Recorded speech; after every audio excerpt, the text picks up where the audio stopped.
Bonjour à ceux et celles qui se connectent. Merci beaucoup d'être là, si nombreux encore aujourd'hui pour ce webinaire. Je vous laisse encore quelques secondes. Bonjour à tout le monde. Bienvenue à ce webinaire Cohésion par Technologia et Formation Qualitan. Alors, on va pouvoir débuter.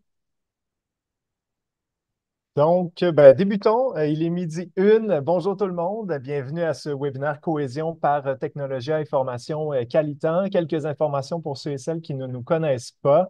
Depuis 1996, Technologia est l'un des principaux partenaires québécois en développement de compétences et de solutions sur mesure pour les entreprises, avec près de 500 formations dans divers domaines, dont les technologies de l'information, la gestion de projet, la transformation et les opérations, le leadership et la gestion des talents. Je vous parle de nos collègues chez Formation Qualitan, qui est aussi un grand expert québécois en développement de compétences et de conception de formation e-learning, qui se spécialise notamment en efficacité et habileté professionnelle et personnelle, comme la gestion du temps, des priorités et des documents, l'efficacité et les habiletés numériques, comme la bureautique, les outils Microsoft et Google, et également l'amélioration des processus et de la productivité. Pour plus d'informations, visitez le technologia.com ou encore le formation avec un S, trait d'union, qualitan.ca ou appelez-nous. On discute aujourd'hui des gestionnaires et de la bienveillance. On dit briser les tabous de la bienveillance. On vous pose une question d'entrée. Peut-on être un gestionnaire performant avec toutes les responsabilités que cela implique et être tout de même bienveillant? La bienveillance est d'ailleurs galvaudée pour certains, mal comprise pour d'autres, clairement floue pour beaucoup. Il est temps de remettre les pendules à l'heure et de démystifier ce concept. C'est ce qu'on va faire aujourd'hui. La bienveillance n'a rien à voir avec les sourires forcés, les compliments inutiles ou l'obligation d'arrondir les angles pour ne jamais heurter personne. La bienveillance permet justement de dire les vraies choses, mais pas n'importe comment.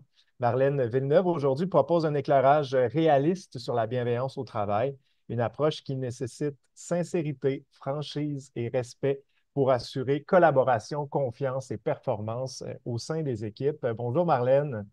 Allô, Michael. Très content que tu sois avec nous encore aujourd'hui. Juste avant qu'on débute, je vous rappelle que si vous souhaitez aller plus loin et si le sujet vous intéresse, bien, on a une formation qui est disponible pour vous, gestion d'équipe, acquérir les savoir-faire essentiels. C'est le CH103. Alors, vous pourrez vous rendre là, dans le technologia.com et chercher CH103 pour plus d'infos. Marlène, bienvenue. Tu es formatrice et coach chez Mhm. Technologia et notamment spécialisé à tout ce qui a trait plutôt à la bienveillance. Tu nous as préparé une présentation aujourd'hui, je pense.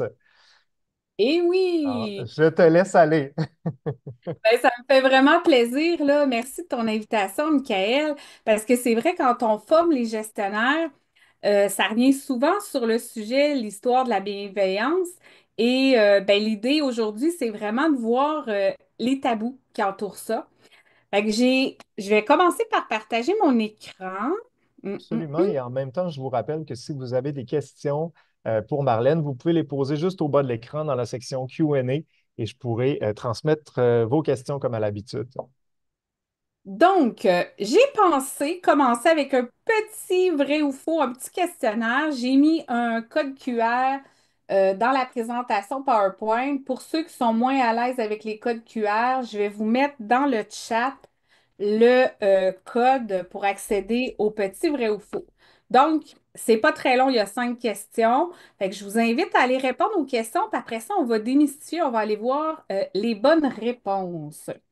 Donc, je vais aller voir en même temps combien il y a de personnes qui répondent actuellement au sondage, juste pour nous donner une idée là, quand la Mhm. majorité va avoir répondu.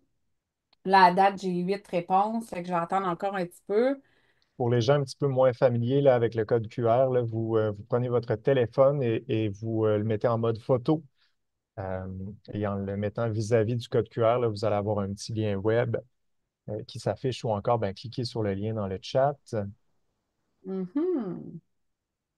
Donc, ça rentre tranquillement pas vite les réponses. C'est intéressant. Il y a certaines questions que Moi, je vois si vous répondez les bonnes ou les mauvaises réponses. Et en passant, ce qui est intéressant dans le petit questionnaire que je vous ai fait, je ne sais pas pourquoi je dis petit, petit dans le sens qui n'est pas très long, là, c'est que vous avez les réponses. Vous pouvez faire afficher les réponses, puis je vous ai mis le détail, puis vous pouvez enregistrer le détail. Fait que vous allez avoir un peu le résumé de ce que je vais aborder avec vous. Donc, jusqu'à présent, on a quand même pas mal de réponses. Fait que je suggère qu'on aille tranquillement pas vite. J'ai au-dessus de 132 personnes qui ont répondu. Ah, vous êtes 260. Oh là là, OK, on est un bon groupe, Ben hein? oui, c'est ça. Merci d'être là en si grand nombre. Ben, allons voir les résultats, Marlène. OK. Donc, on va aller voir les résultats. La première question, c'est la bienveillance, c'est un signe de faiblesse en gestion. Est-ce que c'est vrai ou c'est faux? À date, dans les réponses que j'ai reçues, j'ai eu un vrai et les autres ont toutes dit que c'était faux. Alors, vous avez bien raison. C'est faux, c'est pas un signe de faiblesse. En fait, c'est même le contraire. C'est parce que ça dépend qu'est-ce qu'on entend par bienveillance. Si on pense que la bienveillance, là, c'est d'être tellement gentil qu'on va rien dire à nos employés. C'est sûr que là, on va avoir de l'air ou on va tomber dans le mythe d'un gestionnaire qui a une faiblesse. Mais la bienveillance, c'est d'être capable de dire les choses, les vraies choses, malgré que des fois c'est inconfortable. C'est aussi le but, d'amener son équipe à s'améliorer, à utiliser leur potentiel. Fait que si on ne dit pas les vraies choses, si on ne fait pas des redressements ou de la rétroaction constructive, ben on ne pourra pas amener les gens à s'améliorer. Donc, ça prend beaucoup de courage puis beaucoup de force pour pouvoir faire de la rétroaction d'une manière vraiment constructive, dans le respect des gens puis dans l'intérêt aussi d'emmener son employé à se développer. Fait qu'on est vraiment dans quelque chose ici, c'est vraiment faux. C'est pas un signe de faiblesse, au contraire, c'est une belle habileté à avoir comme gestionnaire. Est-ce que ça répond à la première question? Je sais pas s'il y avait des questions par rapport à ça Je ou je vais pense à que la... oui, pour l'instant, pas de questions. Oh, good. La deuxième. La bienveillance, c'est être gentil et ne pas tout dire, surtout si ça peut blesser les autres. Ici, on a eu 13% de gens qui ont dit que c'était vrai et on a 87% des gens qui ont dit que c'était faux. Et la bonne réponse est faux. Donc, effectivement, c'est comme j'expliquais dans la question précédente, être bienveillant, ça ne veut pas dire de ne pas encadrer ses employés, de ne pas dire les choses. Au contraire, c'est de dire les choses, mais avec beaucoup de sincérité puis de respect, puis toujours dans l'intention positive d'emmener la personne à se développer, à être meilleure. Le but, là, c'est de les faire progresser, de les aider à s'améliorer, à atteindre nos objectifs, mais tout le temps dans une intention de vouloir prendre soin de la relation avec mon équipe, de garder l'aspect de confiance avec mon équipe, sans briser le lien finalement. Donc, être gentil puis rien dire par peur de blesser l'autre.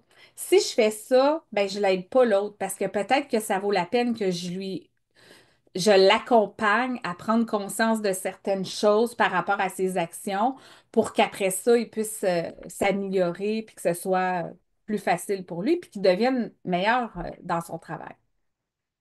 Est-ce qu'il y a des questions par rapport à ça? Pas de questions encore. Pas de questions.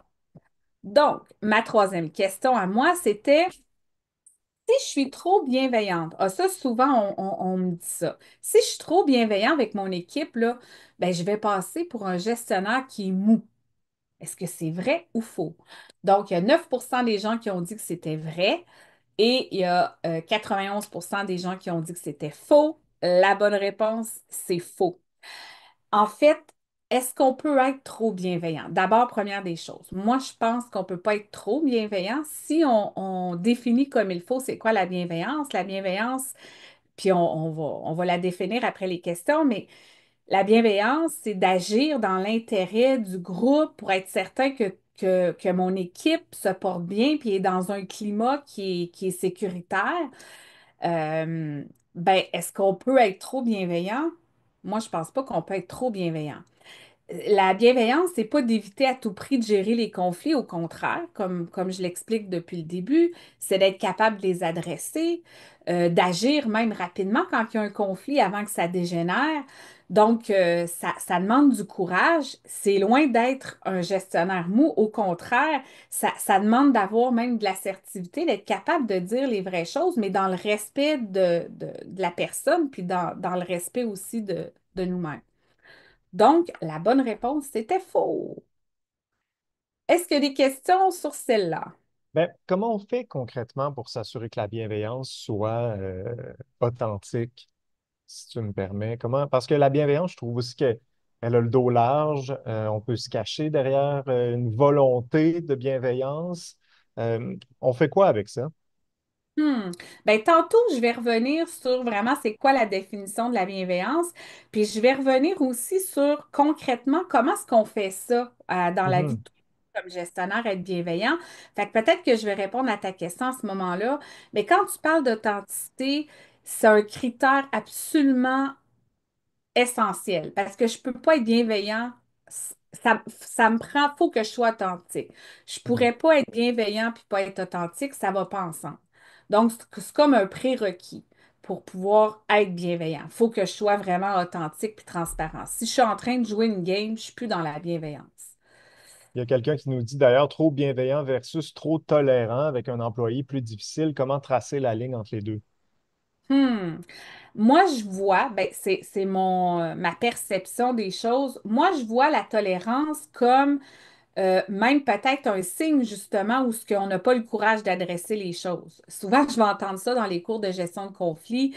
Les participants vont me dire, ah, tu sais, j'ai quasiment le goût de me mettre la tête dans le sable. Je tolère, là, mais c'est parce que je veux pas l'adresser.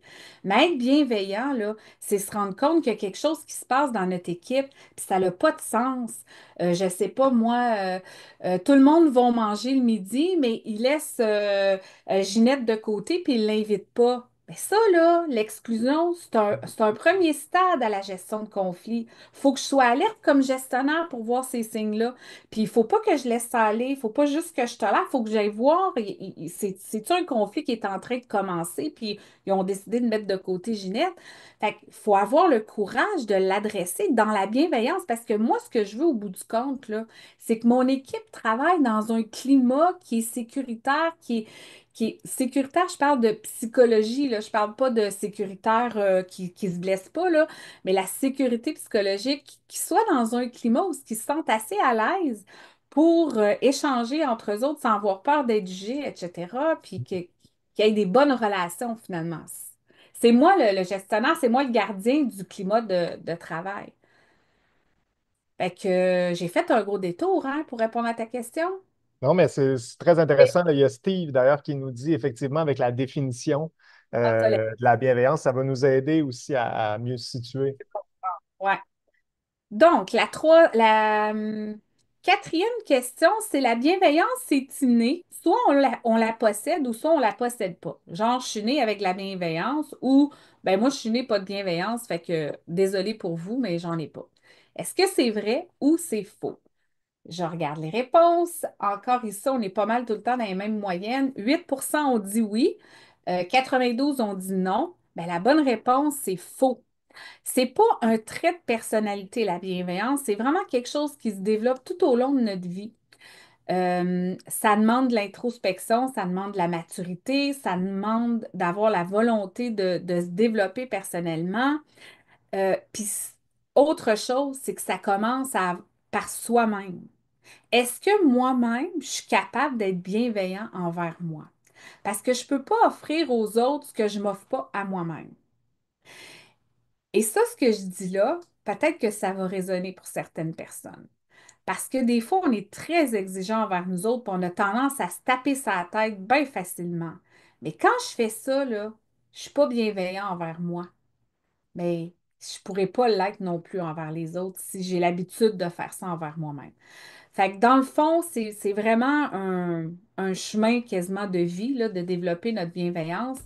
C'est pas quelque chose qu'on a une pilule, puis on avale ça, puis on est bienveillant, ni je vais suivre une formation demain matin, je vais être rendue super bienveillante. Je pense que c'est quelque chose qui se développe, puis qui se pratique tous les jours, puis je pense que c'est un objectif de vie finalement. Hmm. Alors, je ne sais pas s'il y a des questions par rapport à Pas de cette... question par rapport à ça. Ouais? OK. La dernière, c'est une trop grande bienveillance peut nuire à la performance. Souvent, on va entendre ça. Hey, on est trop bienveillant, là, à un moment donné, là, ça fera d'être bienveillant de même, là. On n'aboutira pas, on n'atteindra pas nos objectifs. Là, on voit que ce mythe-là est plus présent parce que j'ai 23% qui ont dit que c'était vrai et 77 qui ont dit que c'était faux. Et la bonne réponse, bien, c'est faux. C'est le contraire. Il y a beaucoup d'études qui ont démontré que d'abord, le fait d'être bienveillant, puis de s'assurer d'avoir un climat bienveillant, qu'est-ce que ça fait, là? Ça génère la sécurité psychologique dans une équipe.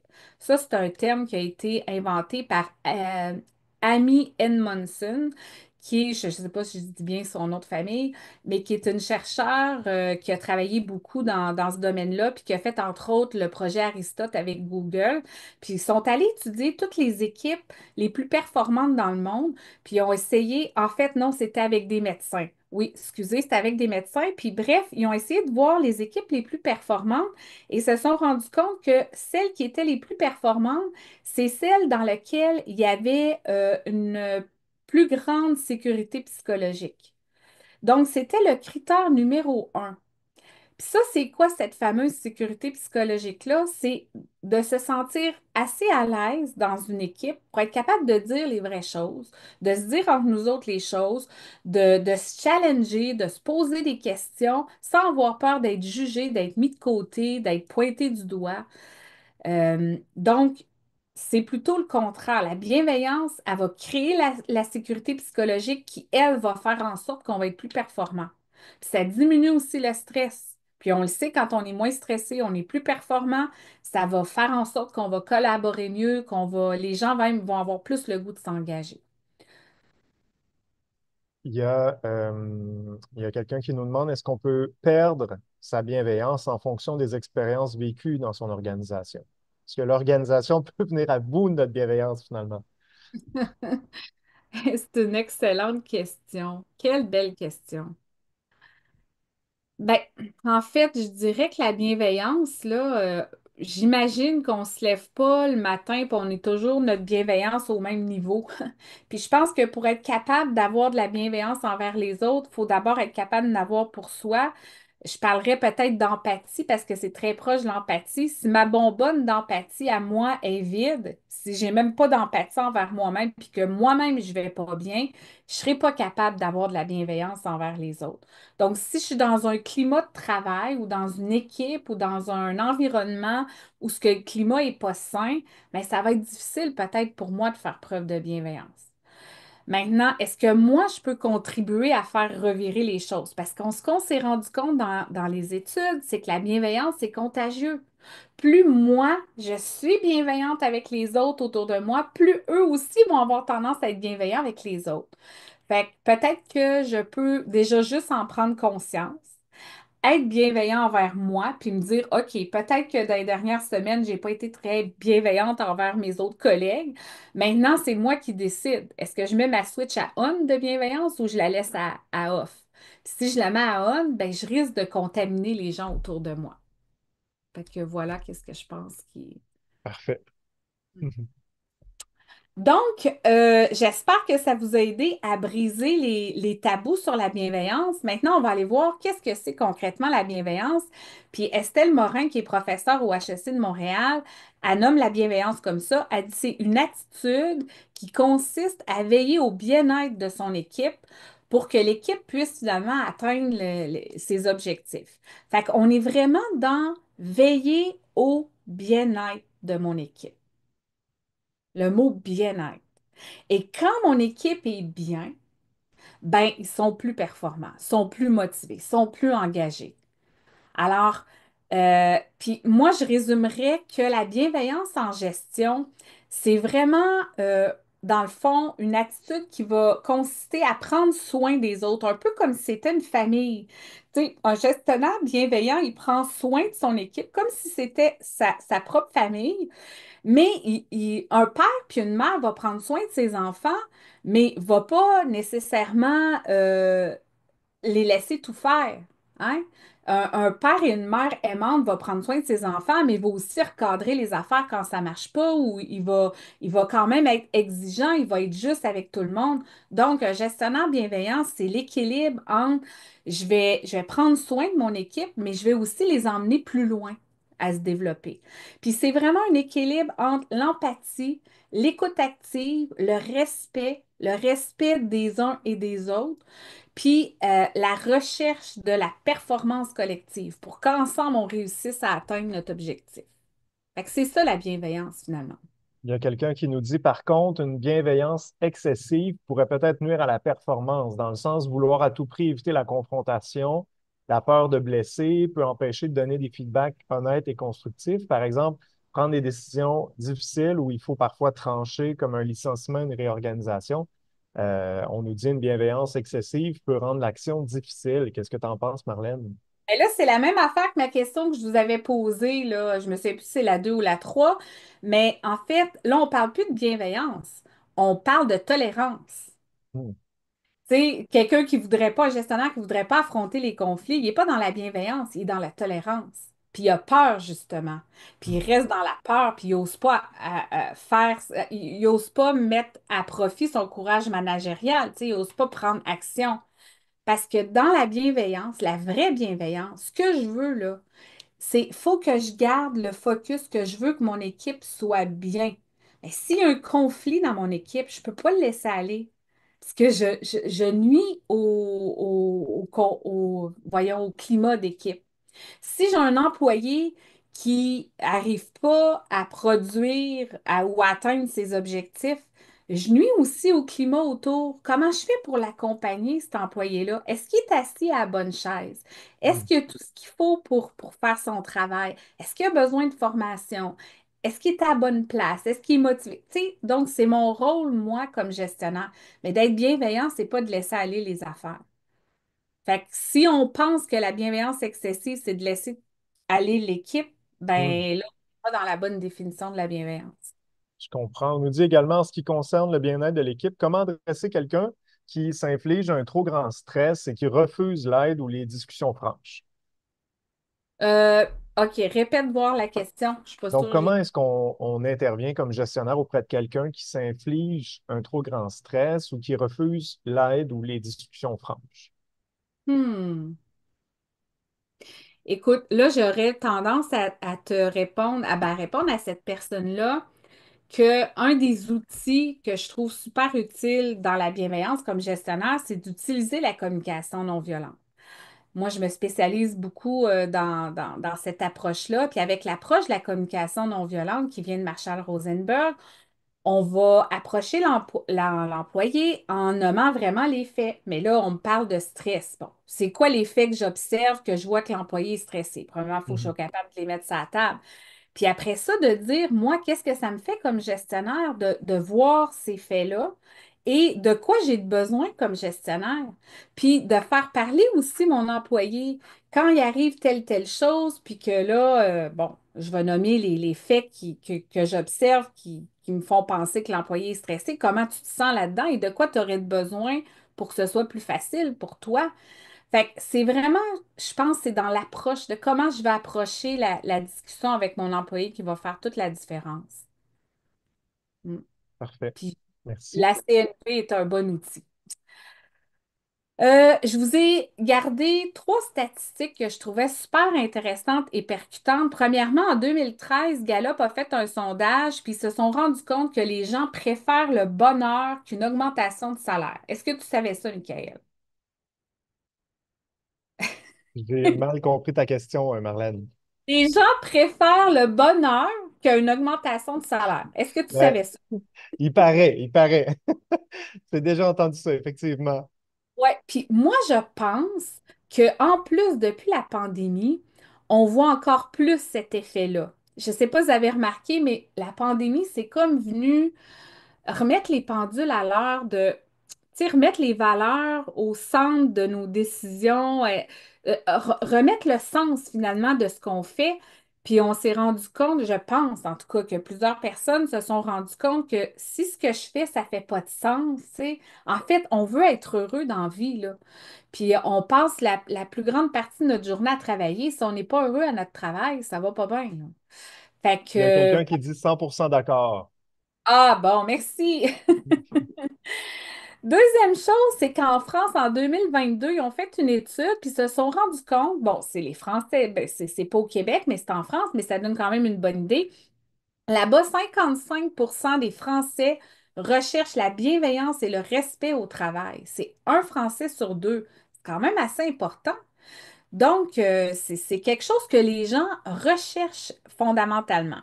Puis récemment, en 2023, il y a un sondage Gallup qui a été fait encore une fois et se sont rendus compte que les gestionnaires qui pratiquaient la bienveillance, qui étaient bienveillants, dans leur équipe, il y avait 41% moins d'absentéisme et il y avait 17% plus de performance.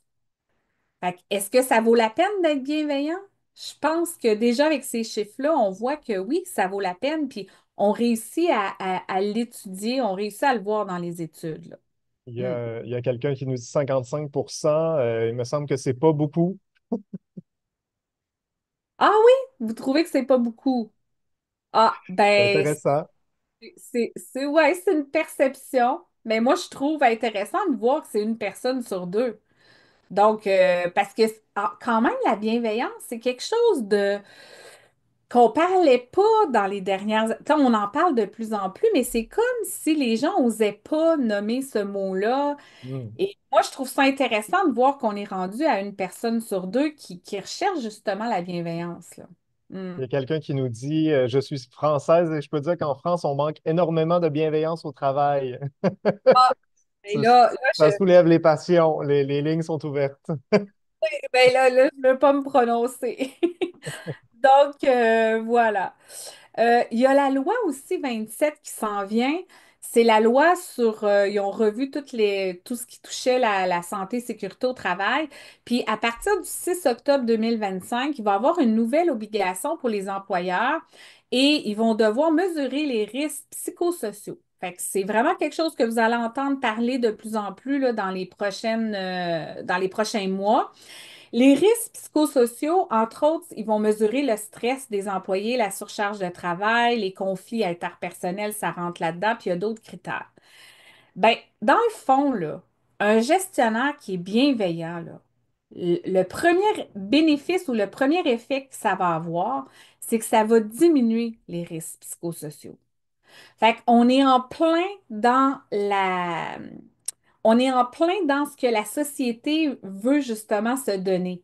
On veut avoir des milieux où il y a moins on prévient les risques psychosociaux. Les risques psychosociaux, c'est d'être justement dans un environnement où psychologiquement, ça va pas bien. Et là, ça fait en sorte que l'employé performe pas bien, puis on va avoir plus de gens qui vont tomber en maladie. Fait qu'on veut prévenir ça. On veut que les gens soient bien au travail, mais ça prend des gestionnaires bienveillants.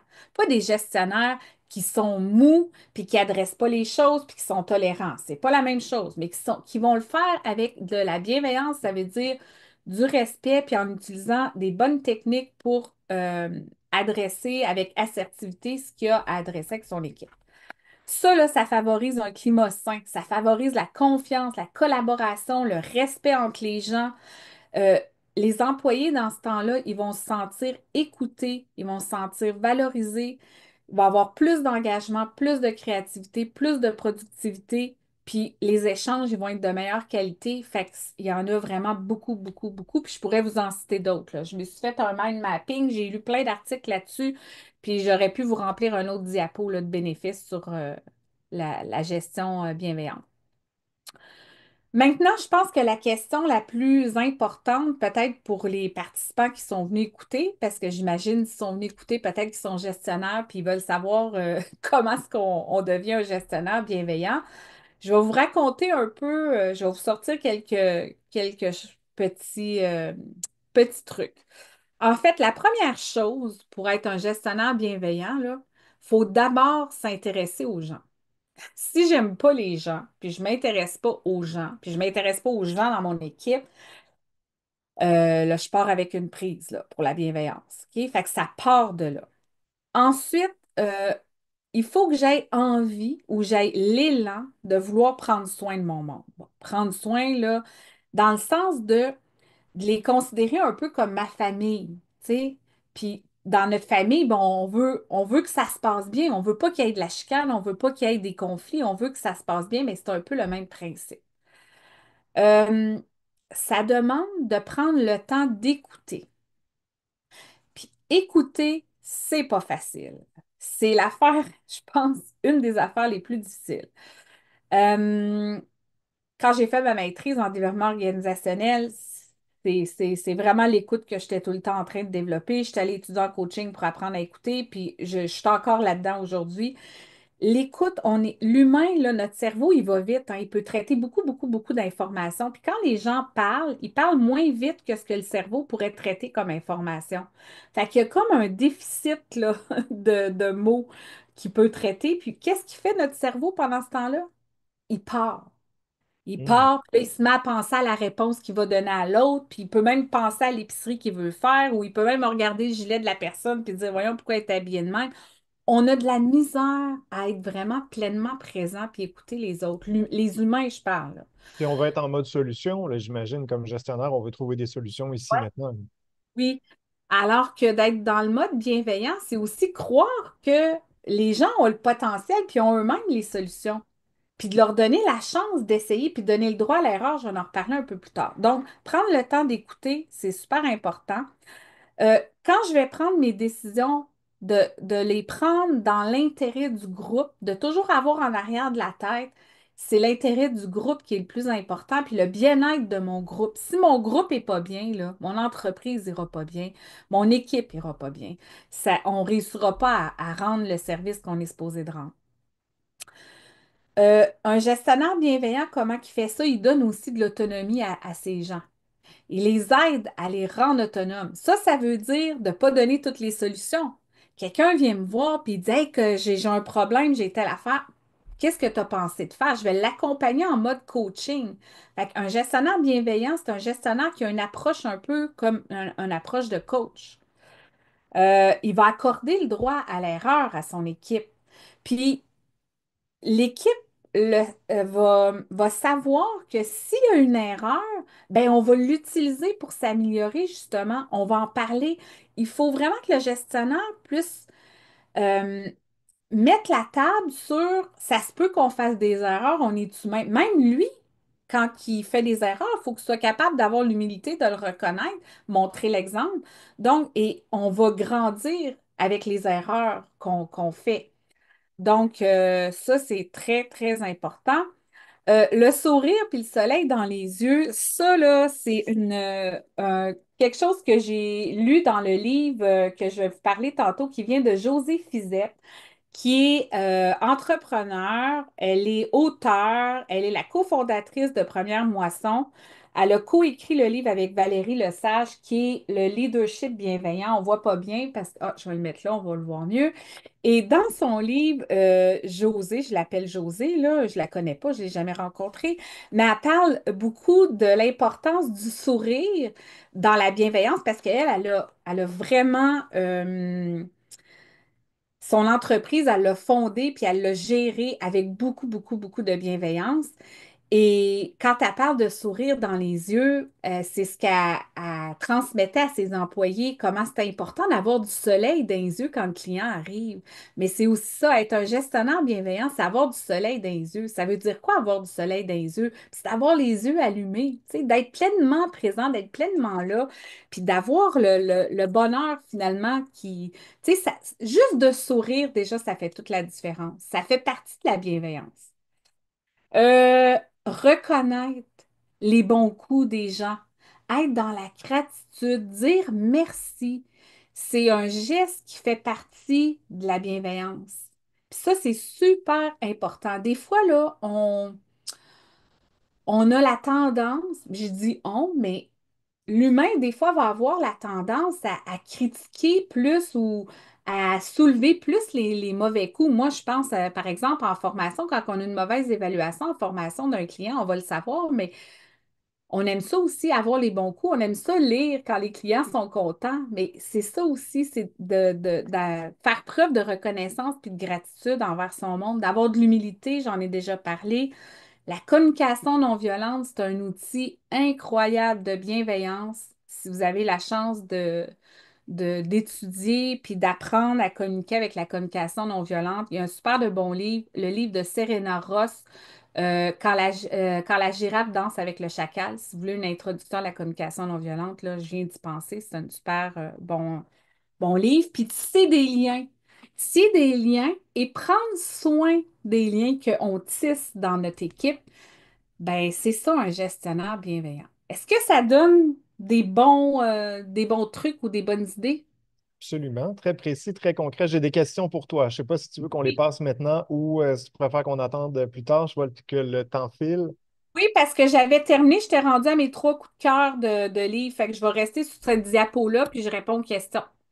Marlène, quand on travaille dans une entreprise avec des procédures strictes, comment dire non tout en étant bienveillant? En d'autres mots, comment être à la fois bienveillant et dire non à la demande de quelqu'un comme gestionnaire? Hmm. Genre, on voudrait bien y accorder un congé, mais selon la convention collective, je peux pas y accorder le congé. Ça serait, j'imagine, quelque chose dans ce genre-là. Exact, là, dans le cadre de critères plus stricts là, d'une entreprise. Tu sais, tu as parlé d'authenticité au début, là. Je me souviens plus dans quel contexte, mais tu sais, au début, on a amené ce mot-là, authenticité. Je pense que d'utiliser l'authenticité, tu sais, ça se dit à un employé, écoute, peut-être que ça me crève le cœur, fait que je peux le dire, ça me crève le cœur, j'aimerais ça pouvoir te dire oui, mais dans les conditions de la convention collective, c'est pas possible pour moi de t'accorder telle demande. Mais je suis ouverte à voir qu'est-ce qu'on pourrait faire pour pallier. Je peux ouvrir la porte pour voir comment on peut trouver une solution, un plan A, B, C, D. Mais ça se dit à la personne. Si je pouvais, ça me ferait plaisir de te l'accorder, mais dans les règles, la procédure qu'il y a là, c'est impossible. Fait que, je pense de nommer comment on se sent là-dedans. Déjà, l'autre personne va sentir on a de l'empathie envers elle. Une autre question. Dans l'armée américaine, ils vont mettre toute l'équipe à risque pour sauver un individu, donc ce n'est pas bienveillant. Point d'interrogation. La philosophie étant que personne ne sera laissé derrière, donc on peut compter sur l'équipe. Qu'est-ce que tu en penses? Pas sûre de comprendre. Répète le début parce que dans le fond, si on laisse pas personne derrière, on est bienveillant. Mhm. Pourquoi? Ça dit que c'est Mais pas à de ce la bienveillance. moment-là, est-ce qu'on met toute l'équipe à risque pour sauver un seul individu? Ah, Est-ce que ça reste de la bienveillance quand même? hey, là, on est dans l'armée, là. Puis on est dans l'armée américaine. Moi, je suis pas trop G.I. Joe, mais je pourrais dire que. En fait, la question, c'est quoi? Est-ce que c'est bienveillant ou pas de faire ça, de mettre toute l'équipe à Mhm. risque? Exact. Hey, c'est une très bonne question. Mais tu sais, je pense que ça, c'est. Tu sais, le gestionnaire, quand il veut prendre des décisions, on parle de prendre des décisions dans l'intérêt du groupe, là. Ben, la bienveillance, c'est de prendre dans l'intérêt du groupe. Fait que là, qu'est-ce qu'il ferait? Qu'est-ce qui ferait en sorte que je prendrais cette décision-là? Est-ce que je reste dans l'intérêt du groupe? Est-ce que je reste dans ma mission, dans mes valeurs?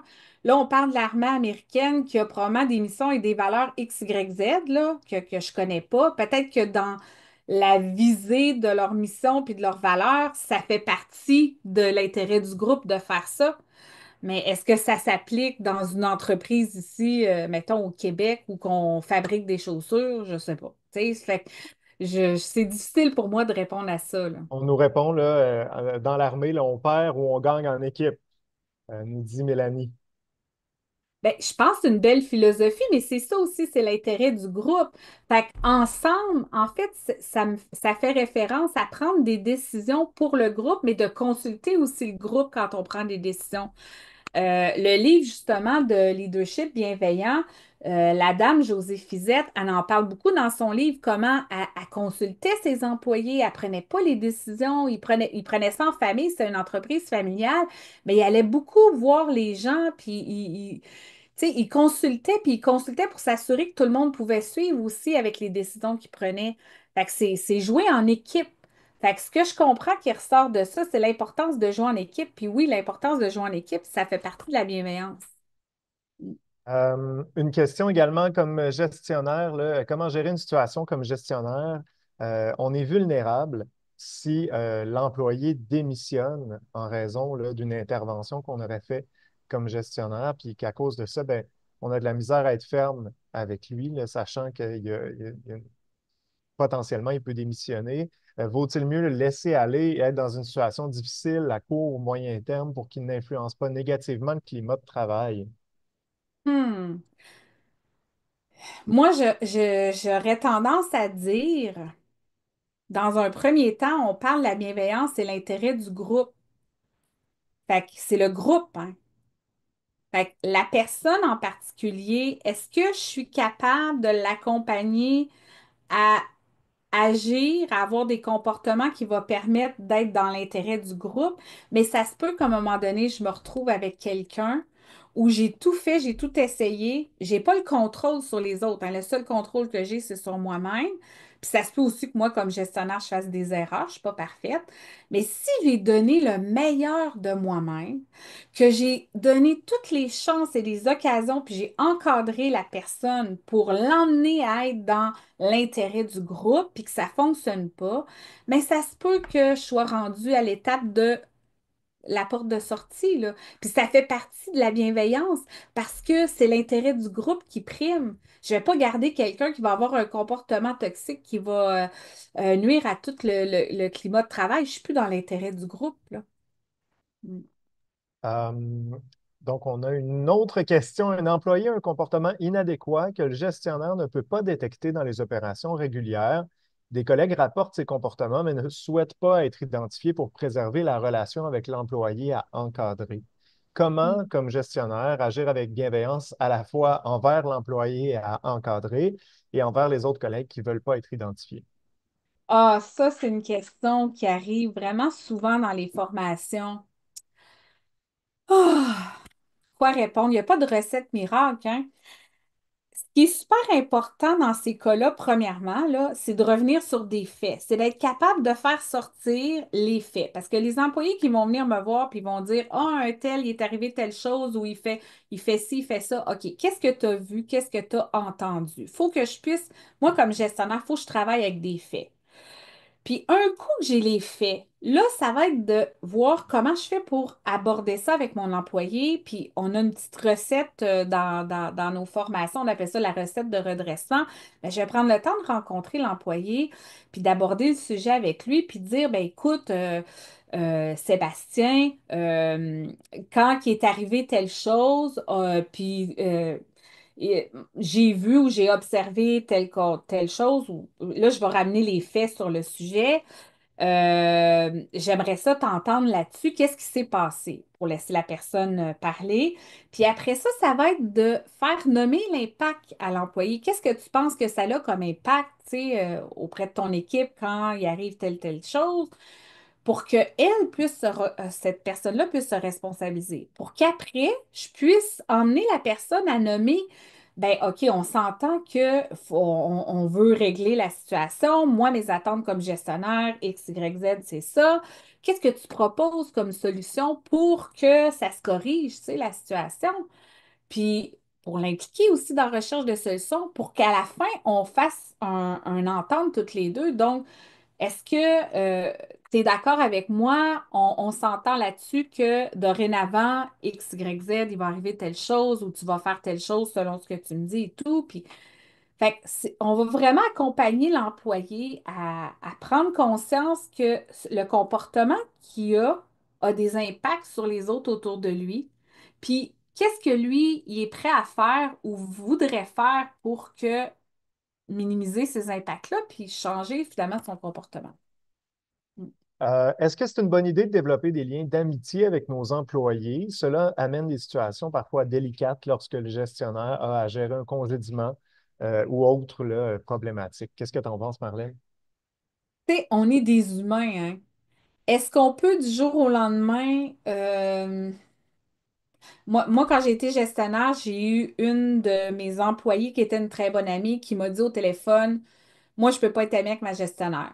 Elle m'a dit ça la veille que j'ai pris le poste, à raccrocher. Pendant 5 ans, ça a été mon employé à défi parce qu'elle avait décidé qu'elle pouvait plus être amie avec moi. Elle a tiré la plug. Mais humainement parlant, là, on est des humains. Souvent, là, on a des amitiés avant de devenir gestionnaire. Même des fois, on devient gestionnaire de nos collègues. Ça s'arrête pas du jour au lendemain.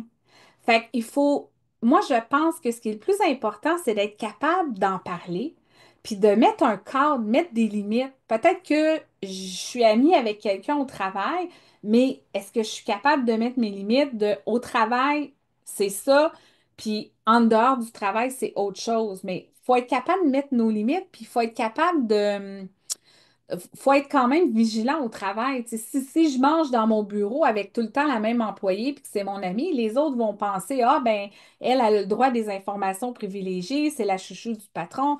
Je ne ferai pas exprès de faire des choses comme ça. Mais est-ce que je vais vraiment briser une amitié sincère avec une employée parce que c'est mon employé? Je ne sais pas si je vais aller jusque-là. À Ça ce dépend. niveau-là, il y a quelqu'un qui nous demande comment est-ce que je peux partager justement ces limites-là ou ces nouvelles limites pour ne pas blesser les gens. Y aller avec authenticité. Y aller avec authenticité. Puis vraiment nommer qu'est-ce que ça vous fait, puis de quoi vous auriez besoin. Parlez de vos besoins. Les humains, on ne parle pas assez de nos besoins. J'ai besoin que ce soit clair entre nous deux. Comment est-ce qu'on va fonctionner à job, puis comment on va faire pour faire vivre notre relation d'amitié en dehors de la job. Ou j'ai besoin de du sens de ma place, où j'ai besoin de... Mais il faut les nommer, nos besoins. On ne prend pas assez le temps, souvent, de s'attarder à ça. Puis le nerf de la guerre chez les humains, c'est les besoins. Donc, si on ne veut pas de conflit, il faut être capable de De les voir. nommer. Oui, exactement. Dernière question, Marlène, parce que le temps file. Dans une équipe avec un climat, pardon, de travail fragile et un faible niveau de maturité, y a-t-il des adaptations particulières au niveau de la bienveillance du gestionnaire? Ben là, j'entends que c'est une équipe où il n'y a pas beaucoup de confiance, là. Mhm. Donc, la première chose, ça va être d'instaurer la confiance dans l'équipe. Comment je vais faire pour instaurer la confiance dans l'équipe? Il va falloir que j'apprenne à connaître mon monde, puis que je tisse des liens avec eux, puis que je leur parle, puis que je les rencontre, puis j'apprenne à les connaître.